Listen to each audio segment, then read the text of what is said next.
Martin Lloyd-Jones once said, "Everything in the Christian life is of grace, from the very beginning to the very end." Anything that's good in us, any gentleness or patience, any peace or joy, every act of love and every gift of generosity, every smile and every kind word, everything that's good in our lives, from our eternal salvation right down to our very next breath, all of it is only by the grace of God. But it's so easy to forget that. And sometimes we need the Lord to act in such a way that it's unmistakably clear that it's all a gift of His grace. That's what we see happening in today's reading from Ezra chapter 6 to 10, where we see the Lord orchestrating events and acting on behalf of a historically rebellious and faithless people in order to bring them home to Himself, to the place where He promised for years and years that He would be their God and they would be His people, and that He Himself would dwell among them.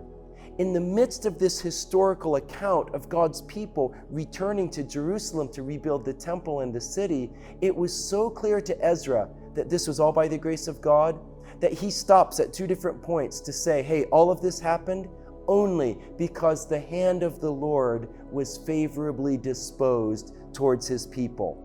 Remember how the Lord had prepared them for this moment long ago by moving in the heart of Cyrus, an idol-worshiping king who decreed that the people of Judah should return to Jerusalem to rebuild the temple of their God.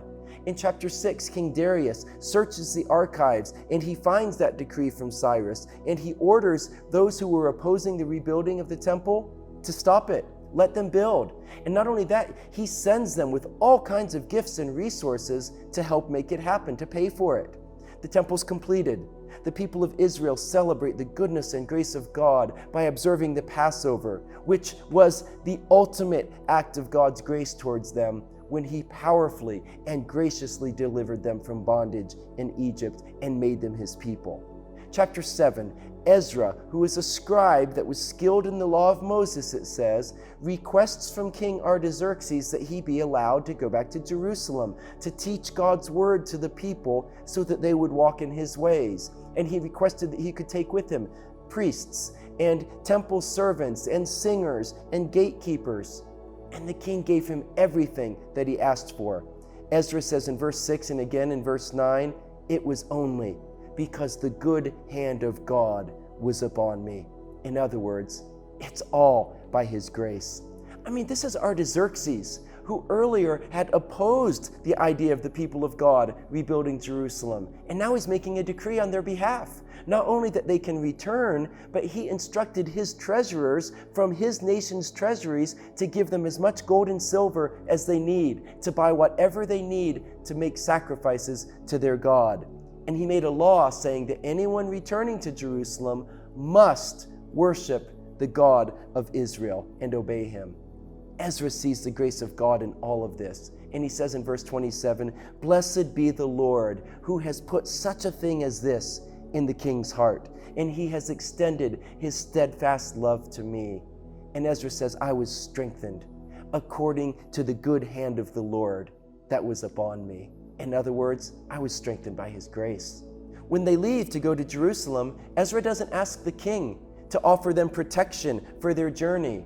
He trusts in the grace of God instead. He says in chapter 8, verse 22, that the hand of the Lord is favorably disposed on those who seek Him. In other words, God pours out His grace on His people, and we can trust Him. Chapter 9, when they arrive in Jerusalem, Ezra finds that many of the people there were breaking God's law that had said not to take any wives from among the Canaanites, because he knew that they would turn them away to worship their gods. Ezra falls on his knees and says, Lord, You have continually poured out Your grace on us to bring us to this place, and now we've forsaken Your commands. So what now can we say for ourselves? Well, the answer is, they have nothing to say for themselves. That's what makes grace, grace.